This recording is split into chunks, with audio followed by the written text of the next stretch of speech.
Derision. As we all know, Marisu has been a psychopathic stalker for a long time. It's one of the biggest things I despise about her character and the entire show. She's always been the dark Juliet of this love story. Well, what if I were to tell you that they made a sad backstory to explain her lunacy? That's right, ladies. A running joke has a sorrowful background. I'll admit, it's a stupid idea, but I'm open-minded. Stupid ideas can work with great execution. Look at Ghostbusters. The concept is a mess, but they made it work with execution. Can the same thing be said for this? Let's find out. Once upon a time, Marisu got triggered by Adrian's invitation to the swimming pool. Supposedly, Marisu experienced the trigger as she was on the verge of revisiting the place where her first heartbreak transpired. A long time ago, she was bullied a lot by Chloe. One day, she fell in love with Kim. When Kim invited her to the swimming pool, she was pranked hardcore with spiders. Thanks to that, Marisu became a stalker. Let me ask these questions first. If PTSD is her motivation for stalking on her love life, why didn't she stalk on Reggie? You fell in love with him, right? So stalk him. Make sure he's not another Kim. How come she was never reminded of her traumatic event whenever Kim and or Chloe was around? One time Marisu motivated Kim in Dark Cupid, and she willingly believed Chloe could change. Plus, she became friends with Adrian. Bruh, she's friends with Chloe or used to be. Don't you have PTSD? Why weren't you triggered? She wasn't traumatized by the pranksters, but rather the place. Then how come she wasn't triggered when she invited Kagami to the swimming pool? The same exact swimming pool. In Gorizilla, her friends were waiting for her at the same swimming pool. No trigger.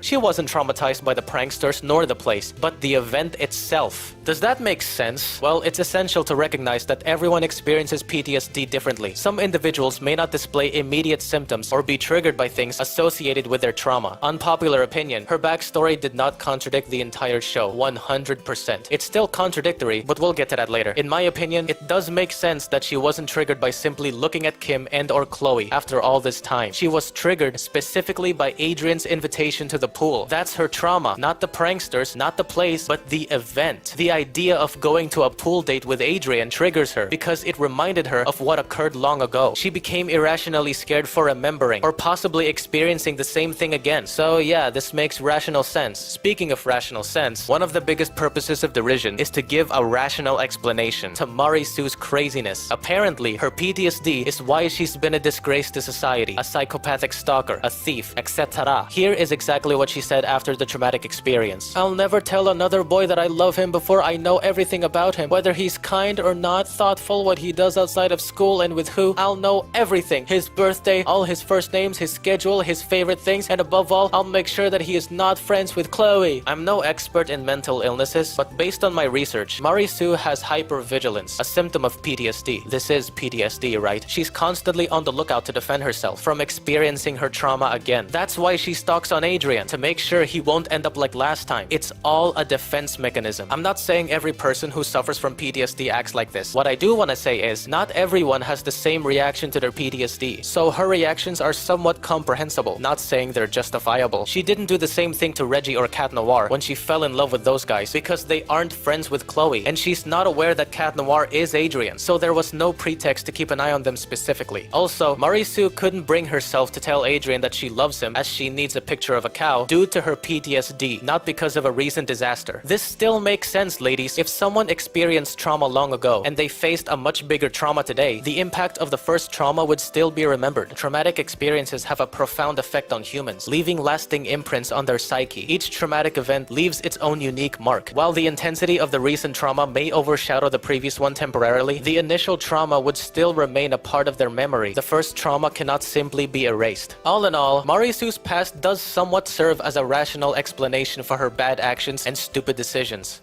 But does it explain why she couldn't grab all of the miraculouses when she had the perfect chances in evolution and destruction? Does it also explain why she can't be bothered to use her infinite creation powers? I don't think so. Therefore, Marisu is still a bloody scrubber. Nothing excuses, let alone explains her from not doing such simple things. Why couldn't you do it? PTSD? I don't think that was the case, bruv. You were being stupid. Crazy stupid. Crazy stupid. Anyway, what do I think of Marisu's backstory overall?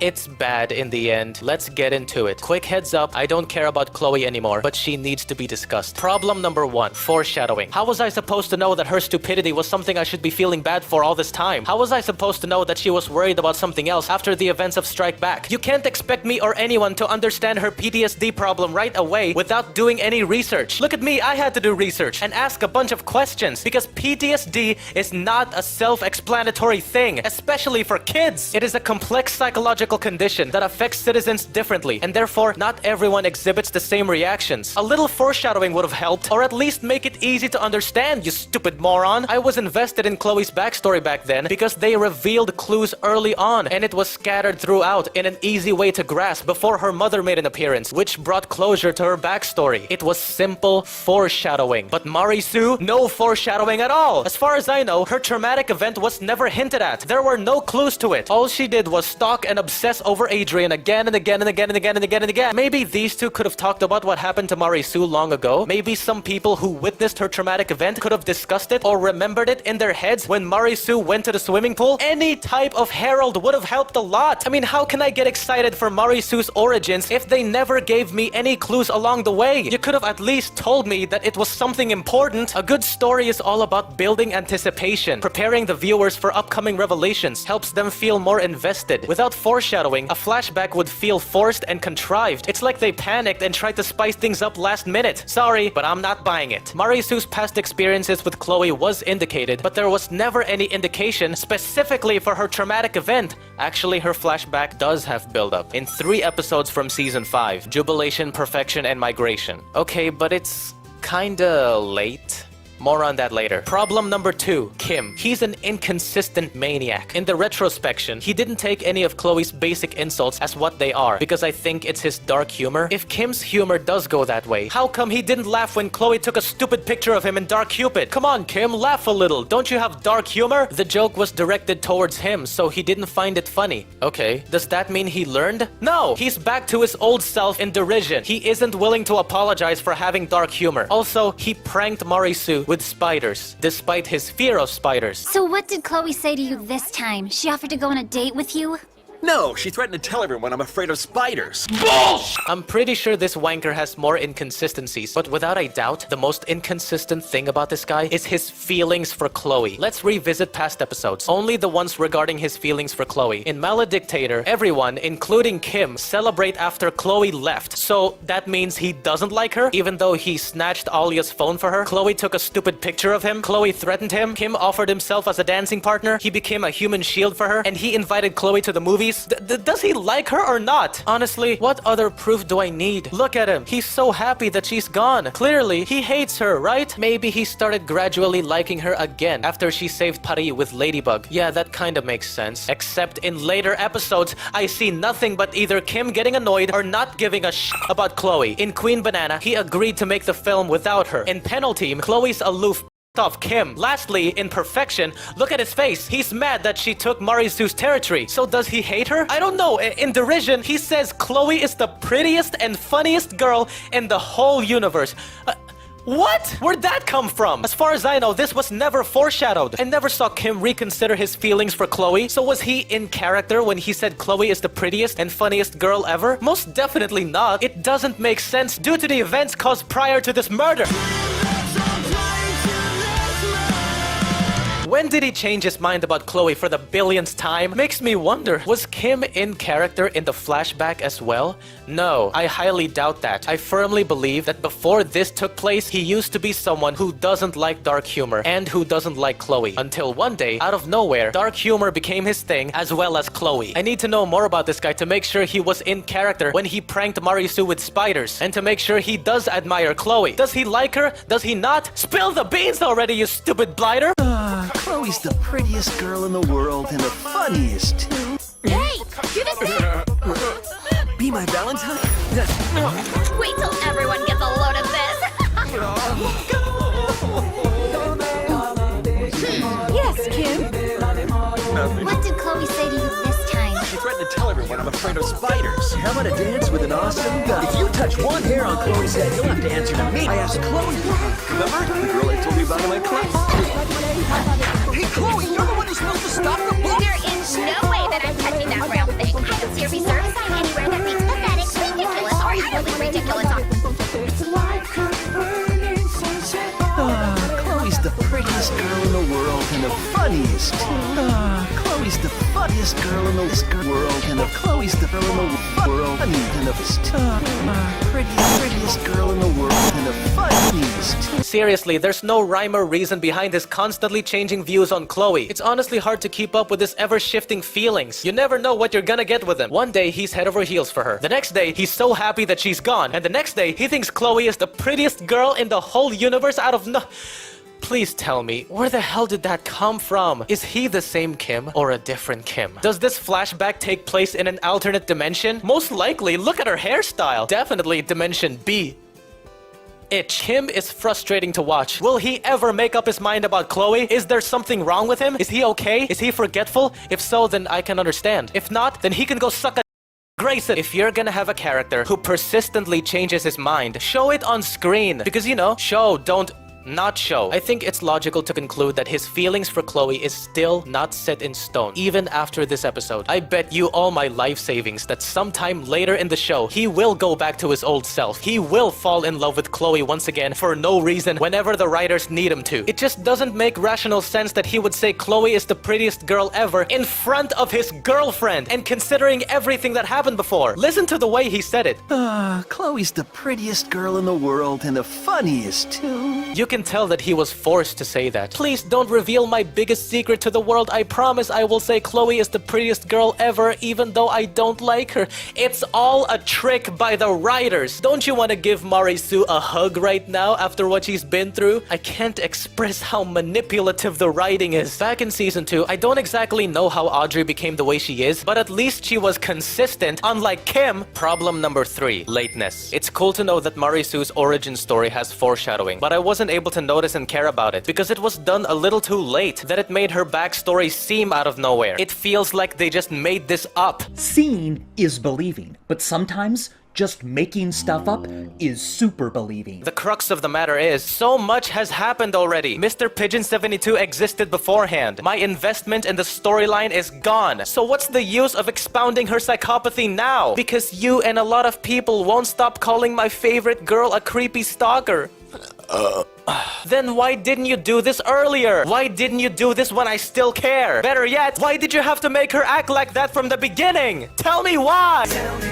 The key to good storytelling is letting the audience gradually learn more about the character or characters as the narrative unfolds. Gradual development is better than sudden development. Even if I still care about Miraculous Ladybug's storyline, her flashback will not matter to me nonetheless, because problem number 4, they had Mi-Lin say this. Don't be mad at her. She's this way because her mother left her when she was young. So did mine, and you don't see me having fun bullying Marinette. Yeah, it does not excuse her for bullying others, but it serves as a sensible elucidation, and that's what matters in storytelling. The entire point of backstories is to provide context and depth. Backstories serve as a foundation for the development of characters, shaping their personality traits, beliefs, motivations, etc. The fact that the writers insulted their own character's backstory is undermining to what they have created. Imagine doing a great job crafting a complex background for a character, only to demean it later. It shows a lack of consistency and respect for your own work. I'm not saying I still care about Chloe. I'm not trying to defend her either. I'm saying, where is the consistency? If you're gonna do that to Chloe, then do it to everyone else. I loved Chloe as a character back then because her actions were so believable. She used to be a complex, sensible character. Unlike Marisu and Gabriel, they may be complex, but for a long time, they've done unexplainably, unjustifiably terrible things. Marisu is a psychopath for not respecting Adrian's privacy, but she has PTSD. A lot of PTSD victims chose isolation and or avoidance instead of a life of crime. PTSD is no excuse to be a peeping Tom. The crimes she's committed were still real. She needs to be behind bars alongside the rest who've done bad things, especially Gabriel. He is a terrorist, but his wife is dead. Everyone's got dead people. That's never an excuse to be the destroyer of worlds. Mi-Lin destroyed this episode. Derision is meant to elucidate Marisu's foolishness. Who cares, bruv? This woman opened my eyes. Apparently, backstories don't mean anything. Backstories shouldn't mean anything. So, derision means nothing. Oh my god. Oh my god!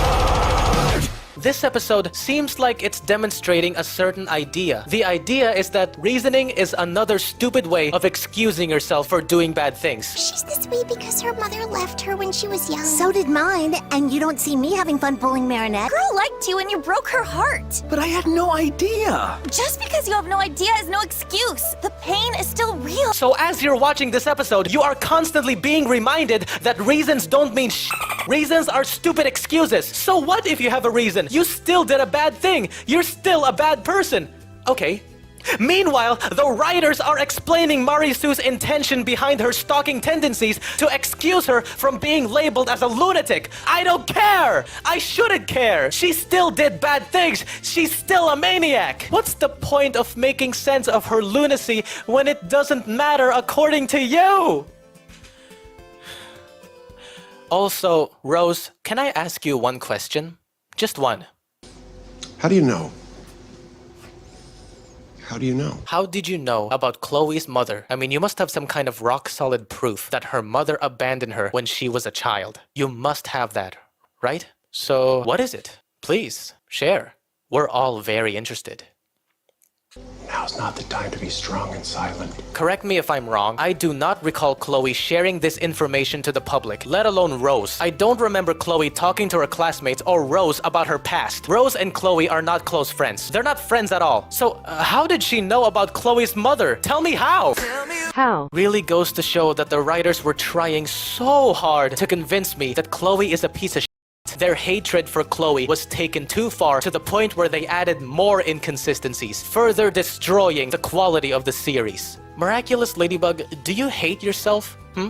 If so, then we can be the best of friends. Me, Len, I despise you. I'm sorry to say this, but you're no longer one of my favorite characters, including you, Rose, and every single one of your friends. I'm glad you two are aware that Chloe's actions are terrible, but Marisu, her friends are okay that she knows everything about Adrian. She knows everything about Adrian. Creepy, no? Yeah, it's so romantic. Tell me why! Tell me why! Because she's your best friend? Tell me this, you goddamn hypocrites. What if Chloe is your best friend? Would you be okay with her actions? Bottom line, this flashback doesn't work. It's useless and out of nowhere. The characters bended over backwards for the sake of victimizing Marisu, not for the sake of making any sense. It's like the writers refuse to accept that Marisu is undeniably a psycho by giving her a sad flashback out of the blue to make us feel guilty. Did you know, Cyrus? Marinette has trauma. You were dissing on a person who's been suffering from PTSD all this time. I bet you feel like now, huh? How does it feel? How does it feel to call a PTSD victim a psychopath? You should be ashamed of yourself, Cyrus. Shame on you! The Joker suffers from mental disorders. Is it wrong to call him a psychopath, even though he kills, manipulates, etc.? You tell me, you Burke. Also, I think I'm still willing to call Marisu a psychopathic stalker. I know it's not logical considering that she doesn't stalk anymore, but since she never got any punishment for it, I might as well keep on calling her a psychopathic stalker, for the sake of justice. If no one's gonna punish her, I'll do it myself. As I said before, not everyone has the same reaction to their PTSD, because not everyone is insane. In this case, Marisu is insane. PTSD does elucidate, but can never vindicate her insanity. She is a lunatic. And I'm okay with that. I could have been okay with that. You wanna know why I'm okay with Chloe endangering passengers? You wanna know why I'm fine with Homelander being a jerk? They were explained well, and they were painted in a bad light. They know what Chloe did was bad. They know Homelander is a monster. But Marisu? What, because she has PTSD, she mustn't be blamed for stalking? Stop it! Stop it! No! No! Snap back to reality. Oh, there goes Her behavior is unjustifiable, and they know it's unjustifiable, but they don't care. That's how much Thomas Astruc loves Marisu. From what I've heard, Marisu is his digital imaginary daughter. He always goes out of his way to make her look as innocent as possible. He got so carried away with his admiration for Marisu, he ended up making the definition of evil. He literally tried to justify Marisu's derangement as if she never did anything wrong. It can be interesting to delve into the psychology behind Marisu's actions and figure out why she does what she does, but justifying it needs to be criminalized. I'm literally experiencing deja vu here. Back then when I was a stupid Chloe fanboy, I tried justifying her bad behavior. I'm so sorry for that. Right now they are doing somewhat the same thing I did with Marisu. They're basically sending a message that says it's alright to do whatever you want as long as you have a good enough excuse. Is that the kind of mindset we should be promoting in a kids show? How about we empathize or sympathize with characters without condoning their brainlessness? Being able to understand someone does not mean we have to vindicate their actions. In spite of that, there might be a tiny exception. When it comes to humor, sometimes glorifying a character's imbecility can be played off as a joke, as long as it's clear that it's for laughs and not to endorse such behavior. If only Derision was meant to be a joke, as I did laugh my ass off. It really feels like a joke. Not to mention, Marisu's psychopathy has always been a running joke, right? So why can't her flashback be a joke? It would have been so appropriate. A joke explaining a joke. Genius! But no, instead, it's serious. You are supposed to take Derision seriously. Stupid idea, but as I said, stupid ideas can work with great execution. Problem is, this doesn't have that. If Thomas Astruc is aware that Marisu's behavior is unacceptable, then he should have given her well-deserved consequences. Marisu shouldn't have been with Adrian in the end. She doesn't deserve that after all she's done to him. Why bother elucidating her criminal activities when she never received or never will receive ramifications for it? The thing is, if you just do stuff and nothing happens, what's it all mean? What's the point? There is nothing more frustrating than a character getting away with their crimes while other criminals face penalties. This inconsistency in the show's portrayal of justice can leave the viewers feeling disillusioned. Makes me wonder, what kind of moral compass does this guy have? If she can get away with stalking, phone theft, memorizing an entire private schedule, etc., then why not do the same with every other bad person in Miraculous Ladybug? Why only Marisu can get away with her crimes as if they weren't crimes at all? Tell me why! Because she's a Mary Sue. So no matter what I do, hooray for me because I'm a great guy! In conclusion, if a flashback tries to spell out something while offering retcons, inconsistencies, contradictions, a finishing move that destroys its purpose, and worst of all, if it tries to justify criminality, it's a horrendous flashback. And that, ladies, is the worst backstory I have ever witnessed in my life. Probably because every single backstory that I've seen so far were all done well. This is my first time analyzing a terrible backstory. And what do you know? It came from Miraculous Ladybug. So typical! So typical! How can I fix Marisu's backstory? I won't be giving her one. It's unnecessary, since I'm not gonna make Marisu a creepy psycho in the first place. Simple as that. If I were to make her a creepy psycho, then I would obviously paint her actions in a bad light, and when it's time to reveal her personal history, it will simply elucidate, not vindicate. I need a break. Kitty, didn't I tell you to wash up and get ready for dinner a few minutes ago? Yes, ma'am? And you didn't do it? No, ma'am. After disclosing possibly the worst backstory ever made, Kim gets akumatized, transforming into dark humor. That's not funny at all! It's seriously dangerous! Yeah, you wanna know what's also not funny and seriously dangerous? Stalking! During the battle with dark humor, Cat Noir tried to kill him! For God's sake, I thought you feel bad for killing! First you'd feel bad for doing it, then you don't, then you do, and then you don't! What the hell do you want? Do you wanna feel bad for killing or not? I honestly don't care which you choose, but make up your f***ing mind! Please! I've had enough! I've had enough! And to think that he's doing that because he loves Marisu so much. And why does he love Marisu so much? Why haven't we been more... After defeating Dark Humor, Kim apologized to Marisu. He's gonna revert back to his old self sometime in the future. I just know it. Or he's not the Kim we all used to know. In the end, Marisu learned a lesson I've been trying to say repeatedly. She needs time off. Good for her. This is all new to me as well. I won't always know how to react. That's no excuse for nearly killing mortals. What you did was still real. The epilogue shows that Adrian and Chloe's friendship is officially over. For the second time. What kind of reaction were you expecting me to have from watching this part? Surprised? Depressed? Satisfied? Dude, we've already seen this in Queen Banana, and I can't help but feel embarrassed whenever Adrian expresses his love for Marisu. Chloe, how dare you? How dare you hurt the woman who tried to kiss me while I was pretending to be a wax statue? Oh my god! The episode is finally over. Derision fails as a backstory episode and as an episode in general. For the most part, it purposely forgot prior canon events and it tried to do its own thing as if it's not part of an ongoing story. I'm gonna do my own thing. Shut up, Miles! You're black! It's super ironic that they did a much better job with Chloe's backstory, only to destroy and insult it afterwards, all because a certain someone hates her. Marisu is now receiving the same treatment. This time it's for realsies, yet they failed a hell of a lot. It's actually laughable. Laughable and ironic. 0.4 out of 10. Milen for president. So when I think of stalking, I think of like following someone in some way with malicious intent without their knowledge. But what about stalking? Like you believe that you're so in love with this guy and you decided to stalk them. Is that normal? Dang it. Stalking is bad. You shouldn't be stalking anyone. It is very bad. Yeah, it's bad, but okay. is it normal? As in, Talk to you later. like anger issues and stuff? No one should be stalking anyone. Stalking is bad. It's a level of obsession that's not healthy for anybody, and it could be considered a criminal offense. Oh, I missed you. How can stalking be explained by anyone? I can't explain it at all. What causes stalking? So, if I change my avatar, derangement. was it If you someone's what deranged, she probably.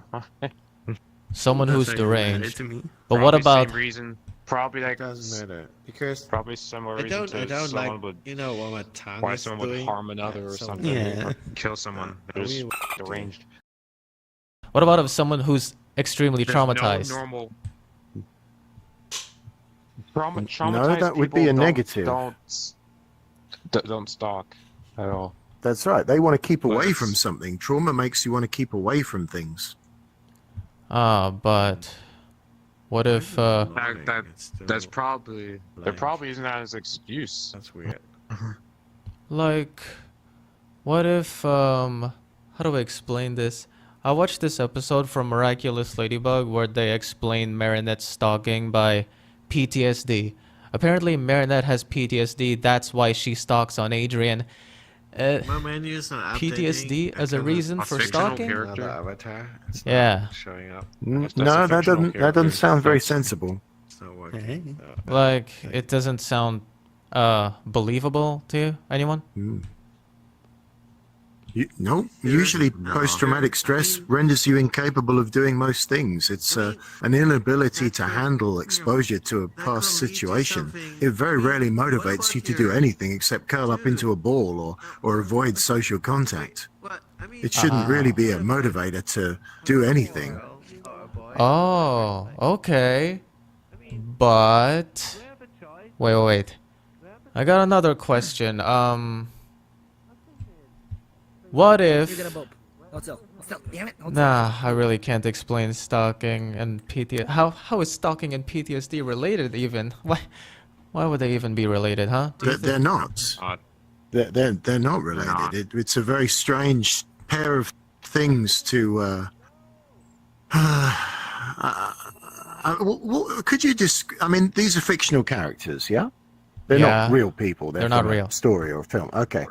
What is the situation that they said caused this PTSD? What is it a memory of? What happened exactly?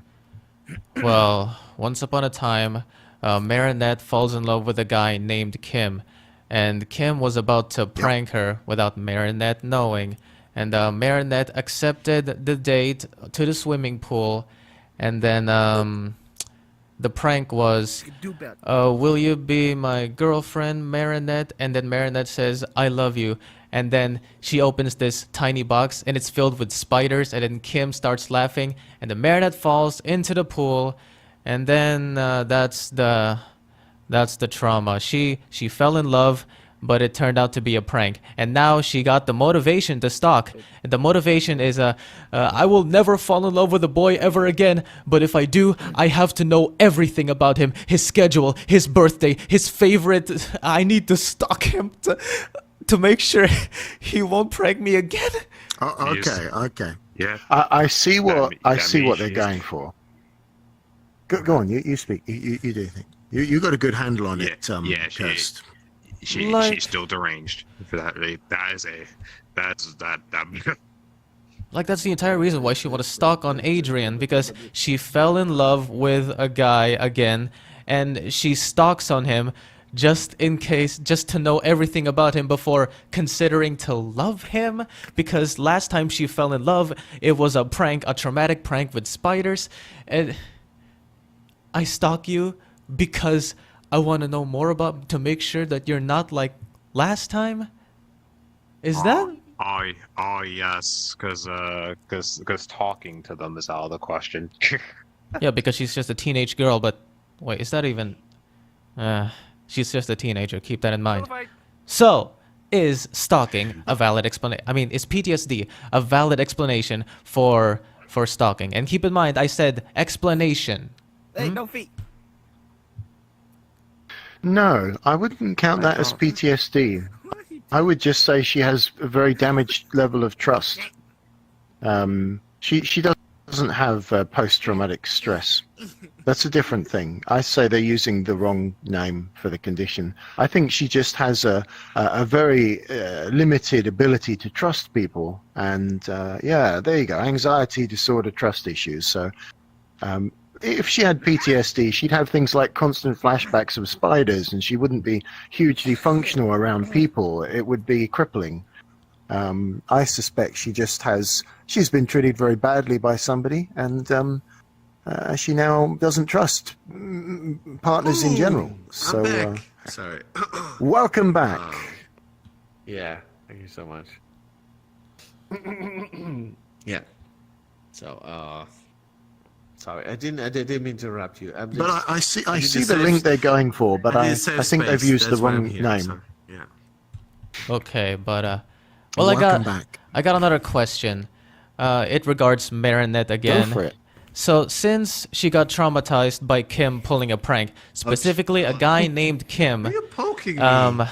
will she get triggered by seeing his presence? Like, if she sees Kim around her radar, will she get a PTSD trigger or something like that?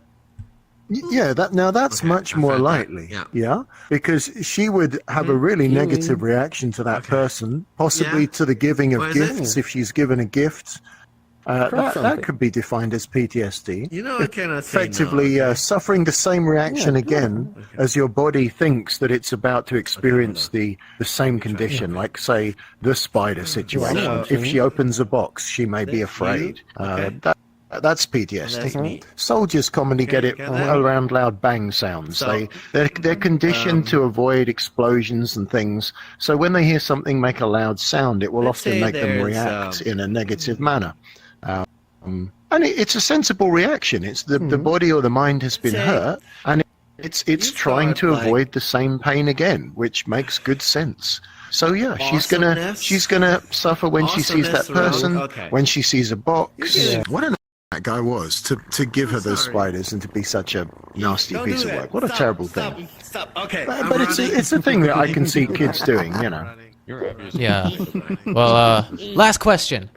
Well, since this is the case of that show, Miraculous Ladybug, Marinette saw Kim the other day. Kim, the guy who traumatized Marinette with a traumatizing prank. She saw him the other day, like the next year of school. Last year, he pulled off a traumatic prank, and the next year, she suddenly isn't triggered by seeing Kim, the guy who traumatized him. So where's the PTSD there? It could also just be very bad writing. If it's a TV show, you might find there's a different writer who is unaware of the previous circumstance and has not really reacted to it. The character may be acting in a bad way because it's literally written by a different person, and that person has not really paid much attention to continuity. So it could be a fault in the writing. Yeah. Continuity. Because writing. logically, logically there should be a reaction there, shouldn't there? And it may simply be a bit of poor continuity, poor writing there. Some meat to drink. Yeah. Yeah. Happens from time to time. I don't need a drink, but it's Friday, so it's Well, thank you so much for your answers, mate. I got the ear. No, that's okay. I mean, I'm trying my best, but you know, you're best off raising these questions in like a fan forum or a Reddit, somewhere where other people who watch the show can frequent, and I'm sure they discuss it and raise their own points. We're not familiar with the show ourselves, but you know, like a subreddit, for example, might be a good place to raise those. Okay. Dang it. Alright, well, once again, thank you so much for your answers.